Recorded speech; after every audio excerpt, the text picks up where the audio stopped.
me obligimet e mbrëmshme. Duket se sikur i kemi dy raporte. Një raport që ka zona deputete dhe një që kemi ne. Po besoj që zoti Terras... Unë kam daft raportin e zotit Terras të datës 6 mars. Po me syza të 6 vite deputete. Që deputete. Që po ta tregoj një raport, disa çështje. Strategjia kundër korrupsion. Ka qenë afate 1 dhjetor 2024 me u miratu. 6 vite nuk është miratu, apo. 1 dhjetor ka qenë afate për me u miratu. Ka dështu. Strategjia për sundim të ligjit, ka mbet pa plan të veprimin në vitin 2024, kur thatë më herët që strategjit edhe të ndryshme janë edhe mënyrë e mbërrihen me u ekzekutu kur ka mirë funksionim edhe mirë komunikim ndërmjet institucioneve. KPK-n dhe KQK-n e kanë lanë pa komunikim për të në vitin 2025, apo? Edhe tash. Vetëm edhe tash. Po, tash tjetër, vetëm pak.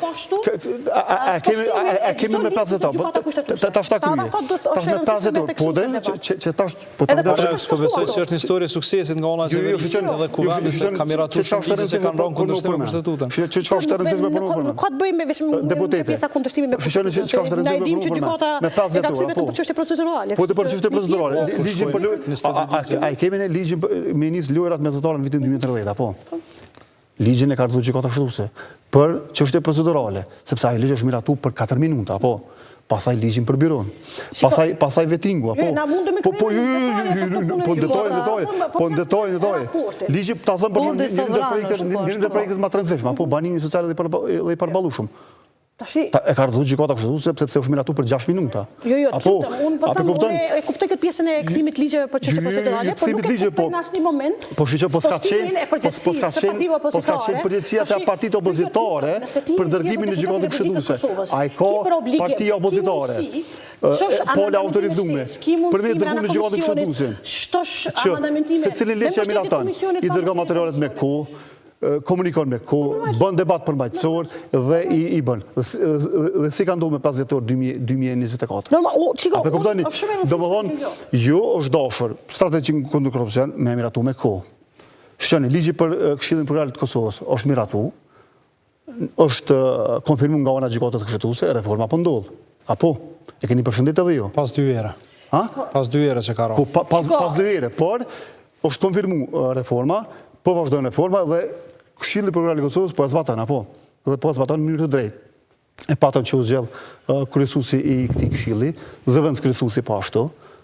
Tash duhet shpallet edhe konkursi për kryeprokurorin e ri dhe një institucion i pavarur po komunikon, po e zbatan një ligj të rëndësishëm që ka miratuar Kuvendi i Kosovës. Pra, po e shihni se fjalët e partisë së parë, lëvizjes vendendose nuk qëndrojnë në raport kur një ligj konfirmohet nga gjykata kushtetuese se është në përputhje me standardet kushtetuese.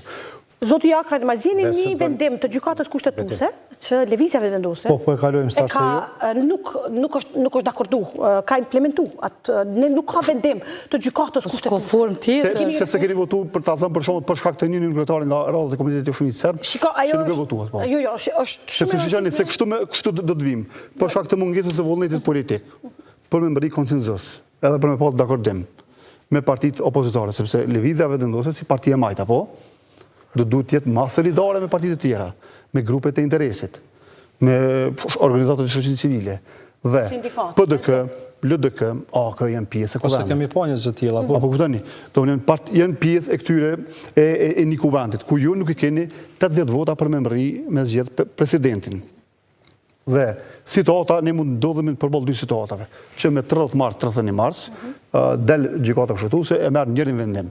Një vendim që e shpall dekretin një kushtetues dhe ne do të kemi edhe 60 ditë tjera për ta zgjedhur, rrjedhimisht nëse s'kemi konsenzus do të shkojmë në zgjedhje apo, dhe kjo shkon pas dimujve, ose shpallet dekreti kushtetues dhe shkojmë në zgjedhje menjëherë brenda 45-ve.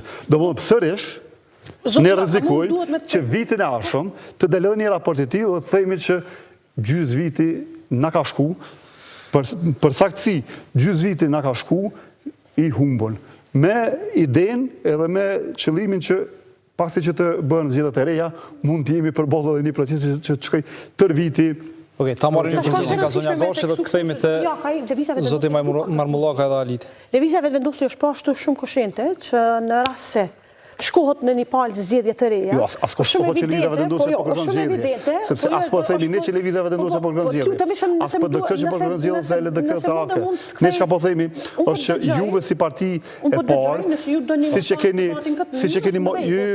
keni privilegjin, e keni edhe përgjegjësi. Kemi 80 vota për me zgjedh presidentin. Pikërisht. Po mirë, është kjo përgjegjësi që ju të bëni kompromis me partitë opozitare. Kemi si partije mazhorancës, kemi bërë ftesat partive opozitare, kemi punu rreth një kandidatit konsensual, në këtë rast, nëse shohim blokadën e fundit, që mendoj që është blokada e radhës e opozitës, për me shtangu procesin, por realisht procesi, edhe nëse na çon zgjedhje, nëse eventualisht nuk mund të di sakt vendimin e gjykatës kushtetuese, do ta respektoj vendimin në ditën që vjen, ta lexojnë për pikëmëri, edhe ta kuptoj qartë. Ne si grupacion, si mazhorancë në Kuvendin e Republikës Kosovës, besojmë që dekreti i presidentes Osmani është kundër kushtetues, i kemi deponu argumentet tona, pse mendojmë që një gjë është e tillë, po ashtu ne kemi edhe një legjitimitet të rikonfirmuar me 28 dhjetorin, se po mendoj që po harrohet shumë shpejt, po flasim mbi 50% e qytetarit të Republikës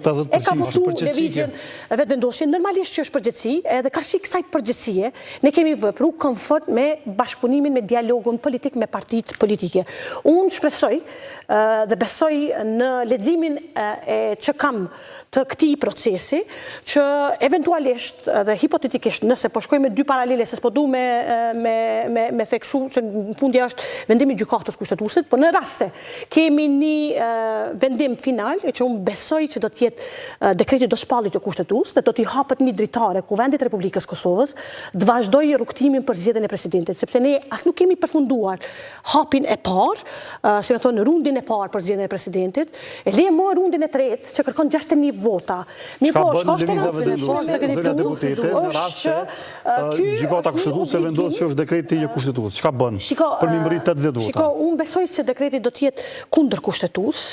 Edhe në këtë drejtim, çka bën lëvizja? Jemi këtu ajta sqarojmë pak. Çka janë hapat, po supozojmë se del dekreti i kushtetues. Ju vetëm se kandidatët s'mund të rriqen. Kryeministri Kurti tashmë i ka bërë një ftesë partive opozitare për me vazhdu dialogun. Ka pasur një debat kështu shoqënor që a mund zhvillohet dialog në kohën përdesa gjykata kushtetuese është marrë vendim. Është e vërtetë që gjykata e ka pezulluar punën e kuvendit, por në asnjë mënyrë nuk e ka paralizuar jetën publike e politike të Republikës Kosovës. Edhe në këtë drejtim, kryetarët e partive politike kanë mundësinë të takohen sa herë që ata dojnë dhe që shohin të nevojshëm për afruar rreth zgjidhjes së për të pas një konsensus për hapa tutje.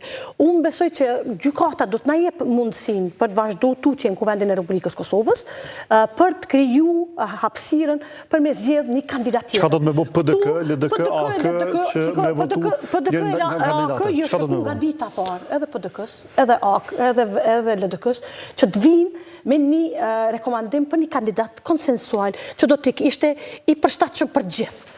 A di çka ka bëu PDK e LDK? E ka dorëzuar 0 kandidate. Asnjë kandidat të vetëm me emër e mbiemër nuk ka dorëzuar PDK e LDK. Ne kemi pa deklarimet publike të tyre, por më thoni vetëm një kandidat. Ne si lëvizje vetëvendosje kemi përmend disa kandidatë. Fillimisht kemi menduar që familja Jashari kishte me pas një përkrahje gjithë. Ju e dini shumë mirë që zoti Murat Jashari ka dalë dhe ka treguar që nuk do të jetë pjesë e këtij procesi.